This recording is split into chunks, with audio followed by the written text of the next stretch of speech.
ఇక వివరాల్లోకి వెళితే అనంతపురం జిల్లా రాయదుర్గం పట్టణంలోని బీటీపీలో లేఅవుట్లో వన మహోత్సవ కార్యక్రమంలో భాగంగా మొక్కలు నాటే కార్యక్రమం నిర్వహించారు. ఈ కార్యక్రమానికి ముఖ్య అతిథిగా ఎమ్మెల్యే కాల్వ శ్రీనివాసులు హాజరయ్యారు. మొక్కలు పెంపకంతో పాటు సంరక్షించి పర్యావరణ పరిరక్షణ కాపాడాల్సిన బాధ్యత ప్రతి ఒక్క పౌరుడిపై ఉందని ఎమ్మెల్యే పిలుపునిచ్చారు.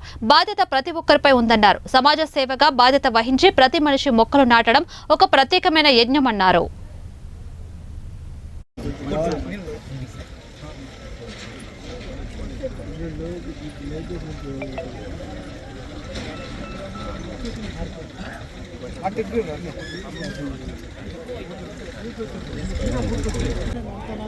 వేరే స్కీమ్లో పెట్టాము.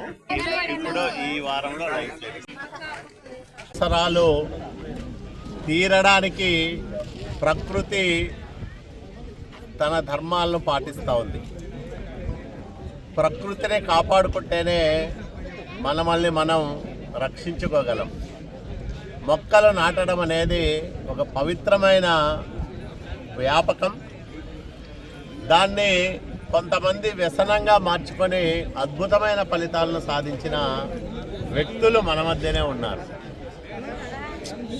అయితే నేటి తరం యువతులు ఈ మొక్కలు నాటడానికి పెద్దగా ముందుకు రావడం లేదు. నేను వాళ్ళందరికీ ఒకటే విజ్ఞప్తి చేస్తూ ఉన్నా. ముఖ్యంగా ఉపాధ్యాయులకు విద్యార్థి దశ నుంచినే మనిషికి చెట్టుకు ఉన్న సంబంధాన్ని, వనాలకు మనుషులకు ఉన్న అనుబంధాన్ని మీరు పాఠ్యాంశాల్లో లేకపోయినా సామాజిక బాధ్యతతో బోధించండి. తప్పకుండా మంచి మనుషులుగా ఎదుగుతారు. చెట్టు శివునితో సమానం, అంటే దైవంతో సమానం.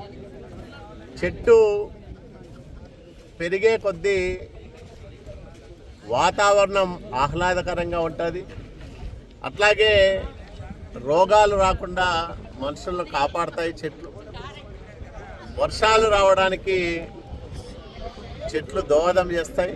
కాబట్టి మనిషికి చెట్టుకు ఉన్న విడదీయరాని బంధాన్ని మరింత బలోపేతం చేసే దిశగా ఈరోజు ఎన్డీఏ కూటమి ప్రభుత్వం ఆంధ్రప్రదేశ్ రాష్ట్రంలో పెద్ద ఎత్తున ఈ మొక్కల పెంపకాన్ని ప్రోత్సహిస్తూ ఉంది. ముఖ్యమంత్రి నారా చంద్రబాబు నాయుడు గారు, అట్లాగే ఉప ముఖ్యమంత్రి, పర్యావరణ అటవీ శాఖ మంత్రిగా బాధ్యతలు నిర్వర్తిస్తున్న పవన్ కళ్యాణ్ గారు 50% పచ్చదనాన్ని పెంచాలని